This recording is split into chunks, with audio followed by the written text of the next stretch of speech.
অনেকেই বলছেন আপনারা সাধারণত আপনি এবং অ্যাডভোকেট চন্দ্রশেখর ঝা আপনারা যে অ্যাপিয়ার করলেন এবং আপনারা এই মামলায় যে পার্টি হতে চেয়েছিলেন, অনেকেই বলছেন শুধুমাত্র নাম কামানোর জন্য এবং আপনারা এসেছেন এবং আপনাদের সেই অধিকারই নেই সঞ্জয় রায়ের হয়ে লড়া। তাদেরকে কি বলবেন? আমি আগেও বলেছি যে স্টেট গভর্নমেন্ট চায় সঞ্জয়কে ফাঁসি দেওয়া হোক, আর ও ক্লিয়ার ফ্যাক্ট আছে এটা। যদি ওকে ফাঁসি দেওয়া হবে তাহলে আমাদের সঞ্জয় রায়ের যে ম্যাটারটা আছে ওখানে সব থেকে বড় জিনিস যে প্রিন্সিপালটা ছিল সন্দীপ ঘোষ, মিস্টার সন্দীপ ঘোষ, যখন ওনাকে বলা হয় রিগার্ডিং দি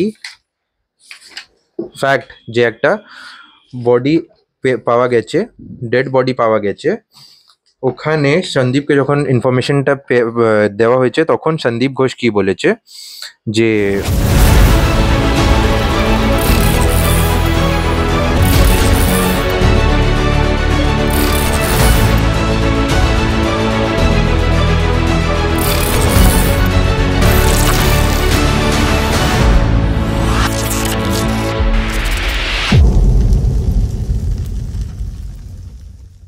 প্রথম যে প্রশ্নটা আপনার কাছে রাখবো, আপনি বলেছিলেন সঞ্জয় রায়ের হয়ে লড়বেন, সেটা কত এগোলেন?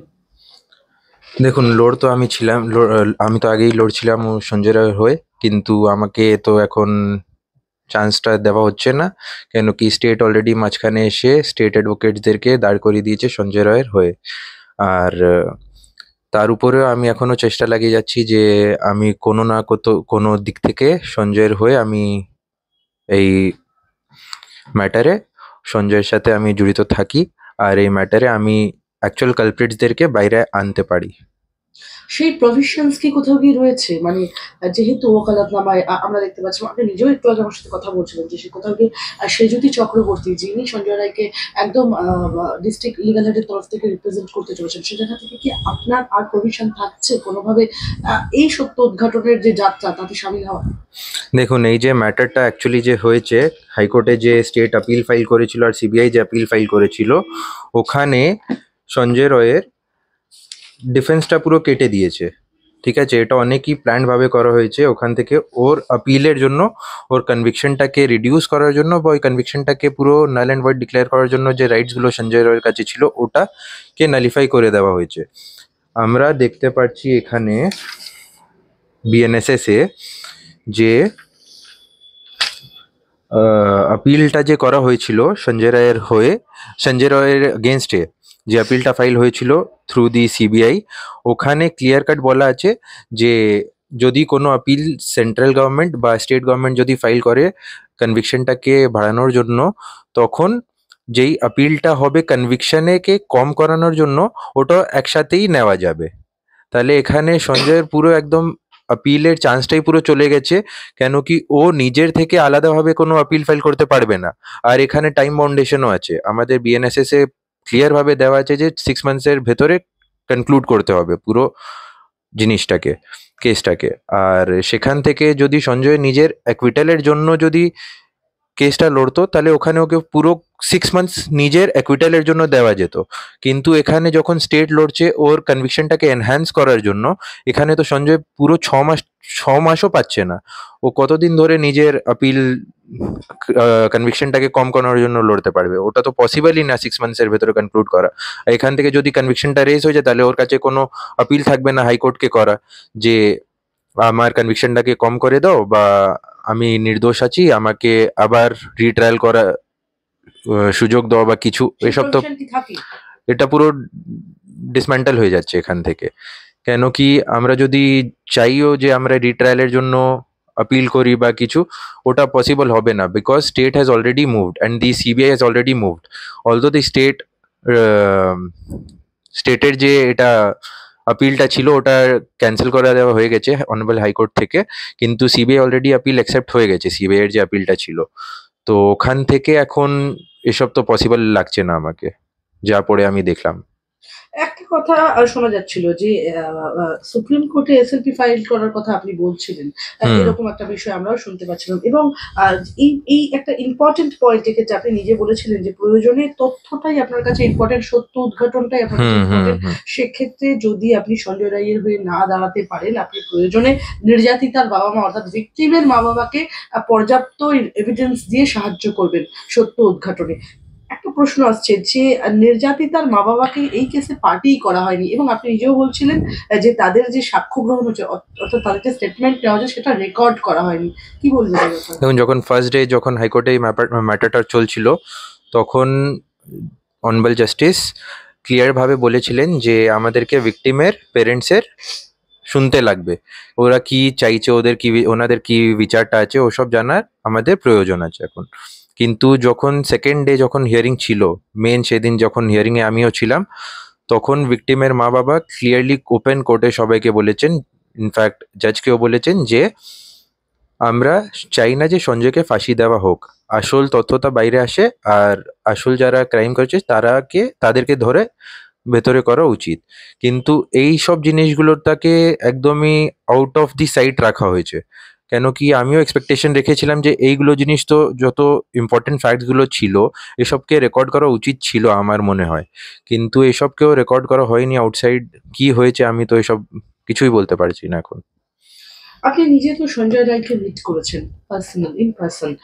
সেই জায়গা থেকে এই যে রাজ্য সরকারের একটা স্টেট গভর্নমেন্টের যে একটা তড়িঘড়ি হারিডলি তারা বলছে এক্সিকিউশন চাই, কেন? এর পেছনের খেলা কি?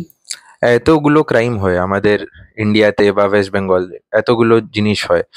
দুদিন আগেই একটা রেপ আর মার্ডার কেস হয়েছে নিউ টাউনে, আপনারাও দেখেছেন মনে হয়। তো ওখানেও যা ফ্যাক্টস গুলো ছিল, ওই কেসেও আমি দেখতে পারছি যে ওই জিনিসটাকে পুরো ঘুরানোর চেষ্টা হচ্ছে। আর আমাদের সঞ্জয় রায়ের যে ম্যাটারটা আছে, ওখানে সব থেকে বড় জিনিস, যে প্রিন্সিপালটা ছিল মিস্টার সন্দীপ ঘোষ, যখন ওনাকে বলা হয় রিগার্ডিং দি ফ্যাক্ট যে একটা বডি পাওয়া গেছে, ডেড বডি পাওয়া গেছে, ওখানে সন্দীপকে যখন ইনফরমেশনটা দেওয়া হয়েছে, তখন সন্দীপ ঘোষ কি বলেছে যে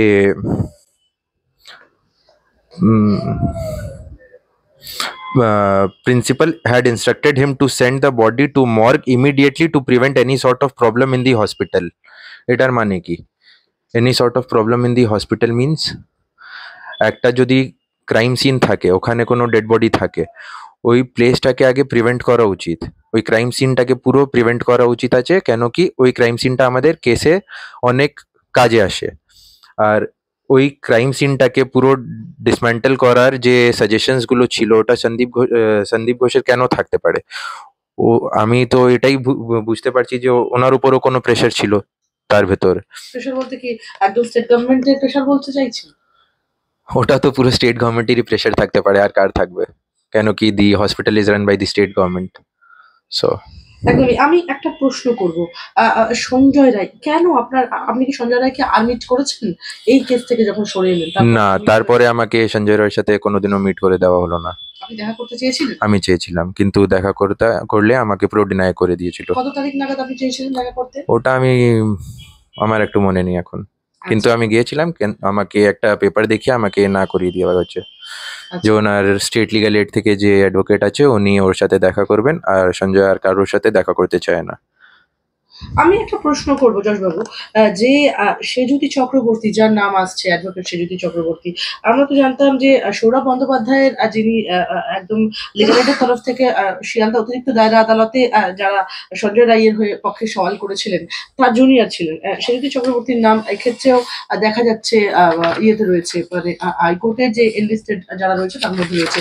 এই ব্যাপারটা একটু ব্যাখ্যা করবেন? মানে এই কি প্রভিশন থাকে? মানে সিনিয়রকে টপকে জুনিয়রের এই মামলা অ্যাপিয়ার করার এই প্রভিশন থাকে? দেখুন, এখানে তো আমি আগেও বলেছি যে স্টেট গভর্নমেন্ট চায় সঞ্জয়কে ফাঁসি দেওয়া হোক। আর কেন? ক্লিয়ার ফ্যাক্ট আছে এটা, যদি ওকে ফাঁসি দেওয়া হবে তাহলে যারা মেন ইনভলভড আছে ওদের নাম তো কোনোদিনও সামনে আসবে না। আর স্টেট এখনো আপিল করছে যে ওকে ফাঁসি দেওয়া হোক। ডেলি স্টেট যখন প্রোটেস্ট হচ্ছে, এখনো সাইলেন্ট প্রোটেস্ট করা হচ্ছে, তখনও স্টেট গভর্নমেন্ট একটাই জিনিস বলছে, ওই প্রোটেস্ট নিয়ে যত ডক্টরসগুলো আছে ওরা এক জিনিস বলছে যে আসল কালপ্রিটদেরকে ধরা উচিত, কিন্তু সেখানেই স্টেট গভর্নমেন্ট বলছে আমাদের যে সঞ্জয়কে ফাঁসি দেওয়া হোক, তাহলেই জাস্টিস পাওয়া যাবে। তো এটা তো পুরো দু ধরনের কথা করা যাচ্ছে।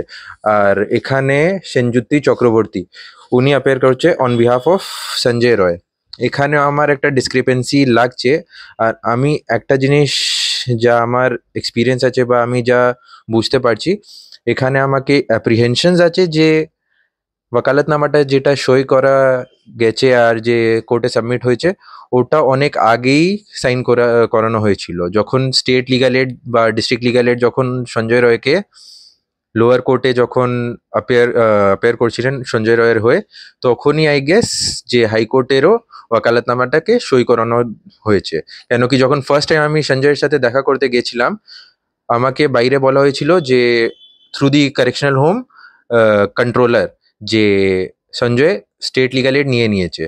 আর আমার হাইকোর্টের অর্ডার যা দেখি আমি যখন দেখালাম ওনাদেরকে, তারপরে যখন আমি সঞ্জয়ের সাথে দেখা করলাম তখন সঞ্জয় আমাকে একই জিনিস বলেছে ও কোথাও সিগনেচার করেনি। আর আই থিঙ্ক এটাই লুপোল নিয়ে ওরা আগে বেরিয়ে গেছে যে সঞ্জয়ের case district legal service authority Senjyoti Chakraborty এখন হ্যান্ডেল করছে। তাহলে আপনি বলতে চাইছেন, বিস্ফোরক তথ্য দিচ্ছেন যে এই যে হাইকোর্টের যে হাইকোর্টে অ্যাপিয়ার করা যে ওকালতনামা, সেটা আগেই সাইন করিয়ে নেওয়া হয়েছিল সঞ্জয় রায়ের থেকে। ওটা ওটা আগেই সাইন করিয়ে নেওয়া হয়েছিল সঞ্জয় রায়ের থেকে। তো সেই জায়গা থেকে একবার যদি দেখাতেন ডকুমেন্টস, মানে এই এই এই এই এই এই প্রভিশনে কোথা থেকে আসছেন, এই কনক্লুশনে কোথা থেকে আসছেন যে এরকম কি প্রভিশন থাকে যে একদম লোয়ার কোর্ট এবং হাইকোর্টের যে ওকালতনামা একসাথে সাইন করানোর, এটা কি থাকে? প্রভিশন তো থাকে না, কিন্তু যদি মিসইউজ করা যায় তাহলে তো আমরা কিছু বলতে পারবো না এখানে। অভিযোগ করছেন আপনি?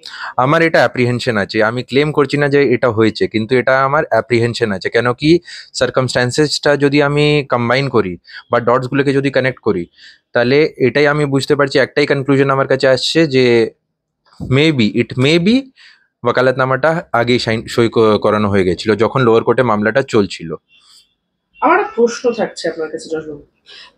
অনেকেই বলছেন আপনারা সাধারণত আপনি এবং অ্যাডভোকেট চন্দ্রশেখর ঝা, আপনারা যে অ্যাপিয়ার করলেন এবং আপনারা এই মামলায় যে পার্টি হতে চেয়েছিলেন, অনেকেই বলছেন শুধুমাত্র নাম কামানোর জন্য এবং আপনারা এসেছেন এবং আপনাদের সেই অধিকারই নেই সঞ্জয় রায়ের হয়ে লড়া। তাদেরকে কি বলবেন যারা এই কথা বলছেন? যখন ট্রায়াল কোর্টে মামলাটা চলছিল আর সঞ্জয় রায়ের হয়ে কেউ অ্যাপিয়ার করছিল না, তখনই আমরা অন 27 জানুয়ারি একটা মেল পাঠিয়েছিলাম।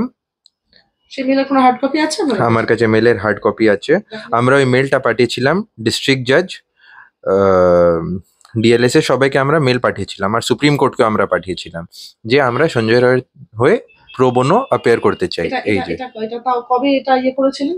এটা on 27 January 2000, on sorry not 22nd 27 January,